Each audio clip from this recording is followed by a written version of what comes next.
بسم اللہ الرحمن الرحیم۔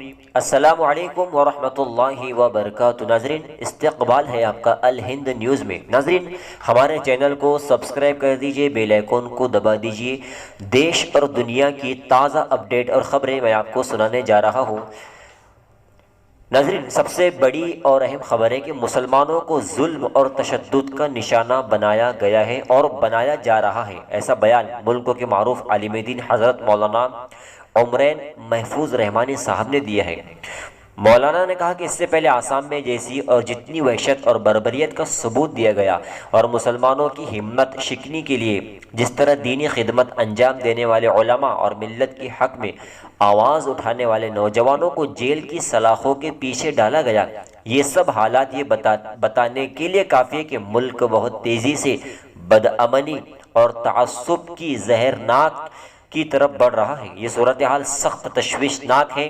ملک کی تمام مسلم جماعتوں، تنظیموں اور بنیادی ملی شخصیات اور قائدین کا یہ فرض بنتا ہے کہ وہ اس سلسلے میں کوئی مضبوط لائحہ عمل تیار کرے اور بدامنی اور فساد کا راستہ روکنے کی حکمت عملی تیار کرے۔ ناظرین، دوسری بڑی اہم خبر آپ کو بتا دوں کہ انٹرنیشنل ڈے سکھ وزیر اعظم نریندر مودی نے آج یہاں اٹلی کی سڑکوں پر شیو تانڈو ستروت کی گونج کے درمیان بابا قوم مہاتما گاندھی کے مجسمے پر گلہائے عقیدت پیش کی۔ آج صبح اٹلی کے دارالحکومت روم پہنچے مودی نے مہاتما گاندھی کے کانسی کے مجسمے پر پھول چڑھا کر مہاتما گاندھی کو خراج عقیدت پیش کیا۔ اس موقع پر بیرون ملک مقیم ہندوستانی کمیونٹی کے لوگ بڑی تعداد میں موجود تھے۔ ناظرین، ہمارے پردھان منتری باہر جا کر بابا قوم مہاتما گاندھی کے مجسمے پر پھول تو چڑھاتے ہیں، لیکن ملک میں، بھارت میں جو لوگ مہاتما گاندھی کے خلاف ورزی کرتے ہیں، ان کے پتلے کو نظر آتش کرتے ہیں، توڑتے ہیں اور نتھو رام گوڈسے زندہ باد کے نعرے لگاتے، ایسے لوگوں پر پردھان منتری کبھی سوال نہیں اٹھاتے، کبھی نظر نہیں رکھتے اور کبھی ان کے خلاف کوئی ایک شبد بھی نہیں بولتے۔ تو یہ صرف ڈرامے بازی ہے اور اس کے سوا کچھ بھی نہیں ہے۔ جب بھارت میں تم مہاتما گاندھی کو اہمیت نہیں دیتے تو پھر باہر بیرون ملک جا کر یہ ڈونگ اور ڈھونگ کرنے کی کیا ضرورت ہے؟ ناظرین، تیسری بڑی پھر خبر آپ کو بتا دوں کہ تریپورہ میں مسلم مخالف غنڈہ گردی حکومت کی سازش کا ایک بہار کے اکثر اضلاع میں تریپورہ کے مسلمانوں کے حق میں پاپولر فرنٹ آف انڈیا کا دھرنا۔ ناظرین، آپ کو بتا دوں کہ تریپورہ میں جو حالات چل رہے ہیں، مسلمانوں کے خلاف جو نعرے بازی اور نظر آتش، مسلمانوں پر حملے، مسجدوں پر حملے، توڑ پھوڑ، درجنوں گھروں دکانوں کو جلانے کا کام کیا گیا، تو وہی گھروں میں گھس کر عورتوں کو جسمانی طور پر زدکوب کیا جا رہا ہے۔ ان باتوں کا اظہار پاپولر فرنٹ آف انڈیا کے بہار صوبائی نائب صدر ریاض معروف نے دربھنگا کلیکٹر آفس پر فرنٹ کی جانب سے ہوئے دھرنے میں کیا۔ انہوں نے آگے کہا کہ لگاتار 2 ہفتے حملوں کا جاری رہنا اور کھلے عام مسلم مخالف ریلیوں کا ہونا یہ بتاتا ہے کہ یہ حملے حکومت کے اشارے پر انجام دیے جا رہے ہیں، جو کہ سنگھ پریوار کے ناپاک منصوبے کا حصہ ہے۔ انہوں نے انتظامیہ سے مانگ کیا کہ فوری طور پر ان حملوں اور ریلیوں پر مکمل روک لگائی جائے۔ ناظرین، پھر بڑی خبر ممتا بنرجی کی گوا سے آ رہی ہے کہ مغربی بنگال کی وزیر اعلیٰ جو بی جے پی کے زیر اقتدار ریاست کے اپنے 3 روزہ دورے پر ہے، جمعرات کی شام گوا پہنچی۔ انہوں نے یہ بھی کہا کہ ان کی پارٹی یہاں الیکشن لڑنا چاہتی ہے، ووٹوں کو تقسیم کرنے کے لیے نہیں بلکہ ساحلی ریاست کو مضبوط بنانے کے لیے۔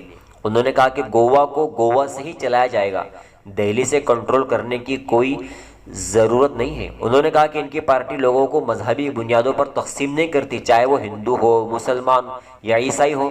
کانگریس نے آنے والے انتخابات میں گوا کی تمام 40 اسمبلی سیٹوں پر مقابلہ کرنے کے اپنے فیصلے کا اعلان کیا ہے اور کئی مقامی لیڈروں کو اس میں شامل کرنا شروع کیا ہے۔ بنرجی کے دورے کو 2022 کے اول میں ہونے والے اسمبلی انتخابات سے پہلے ریاست میں سیاسی موڈ کا اندازہ لگانے کی کوشش کے طور پر دیکھا جا رہا ہے۔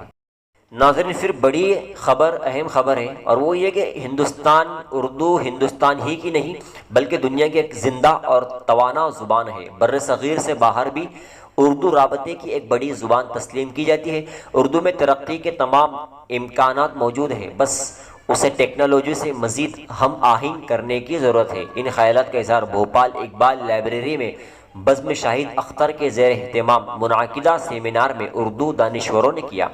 واضح ہے کہ مدھیہ پردیش میں اردو کی صورتحال اور حکومت کی عدم توجہی کو لے کر بزم شاہد اختر کے ذریعے ریاست گیر سطح پر تحریک شروع کی گئی۔ بزم کا مقصد ریاست کے اسکولوں میں اردو اساتذہ کی کمی اور حکومت کے اقدام کی صحیح طور پر اندازہ لگایا جا سکے۔ یہی وجہ ہے کہ بزم شاہد اختر کے زیر اہتمام 21ویں صدی میں اردو کے مسائل اور ہماری ذمہ داریاں کے عنوان سے پروگرام کا انعقاد کیا گیا۔ اور ناظرین، یہ بات حقیقت بھی ہے کہ اردو زبان بہت بہترین زبان ہے، پوری دنیا میں بولے جانے والی زبان ہے، اس دیش ہی کی نہیں بلکہ دنیا کی زبان ہے۔ اس لیے مسلمانوں کو چاہیے، اہل علم طبقے کو چاہیے کہ اردو زبان کو اول درجہ دے، اپنے کاموں میں، اپنے محفلوں میں، اپنے مشاعروں میں، اپنی مسجدوں میں، اپنے ممبروں پر، اپنے خطابات میں اردو الفاظ کا استعمال کرے اور لوگوں کو اردو زبان بولنے پر ابھارے۔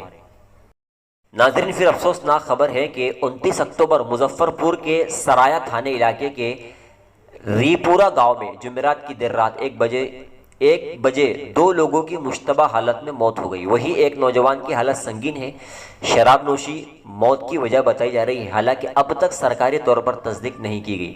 مرنے والوں میں منا سنگھ 32 اور اونیش سنگھ 35 شامل ہیں، جبکہ وپل شاہی کی حالت تشویشناک ہے۔ واقعے کو لے کر SDPO راجیش شرما نے کہا کہ پوسٹ مارٹم رپورٹ آنے کے بعد ہی موت کی وجہ واضح ہو سکے گی۔ پولیس کی ابتدائی تفتیش میں معلوم ہوا کہ وہ شراب نوشی بہت زیادہ کرتا تھا۔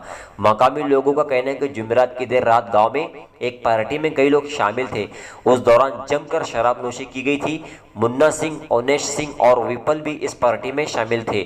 دیر رات جب تینوں گھر آئے تو ان کی حالت خراب ہونے لگی، یہ دیکھ کر پارٹی میں شامل سبھی لوگ خوفزدہ ہو گئے۔ ناظرین، شراب بڑی ہانیکارک ہے، جان لیوا ہے، اس سے نقصان ہی نقصان ہے۔ سرکار کو اس سے کوئی لینا دینا نہیں ہے کہ آپ شراب پی کر مرو یا سڑو یا گلو، اس لیے ہم توجہ دے، دھیان رکھیں، شراب نوشی بالکل نہ کریں، خود بھی رکے، دوسروں کو بھی اس سے محفوظ رکھنے کی کوشش کریں۔ ناظرین، پھر بڑی خبر ہے کہ ملک کے وزیر داخلہ امیت شاہ نے جمعہ کو لکھنؤ میں UP کے انتخابی مشن کا آغاز کیا۔ انہوں نے ہندوتوا، قوم پرستی اور ترقی کے مسائل کو اٹھاتے ہوئے اپوزیشن پر چوطرفہ حملہ بولا اور BJP کارکنوں سے متحرک ہونے کی اپیل کی۔ اکھلیش یادو پر براہ راست حملہ کرتے ہوئے امیت شاہ نے کہا کہ یہ پردیش مہاتما بدھ کی کرم بھومی ہے، بھگوان شیو کی کاشی کی سرزمین ہے، لیکن کئی برسوں سے لوگوں کو یہ احساس نہیں ہوتا تھا۔ مغلوں کے دور حکومت سے لے کر 2017 تک ایسا محسوس نہیں ہوتا تھا۔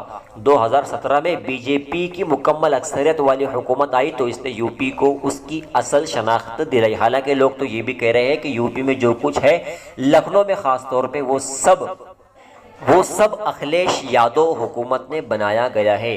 اور یہ جو ہمارے وزیر داخلہ ہے، پہلے تڑی پار تھے، اب وزیر داخلہ ہے، تو اوٹ پٹانگ حرکتیں، باتیں مودی جی کی طرح کرتے رہتے۔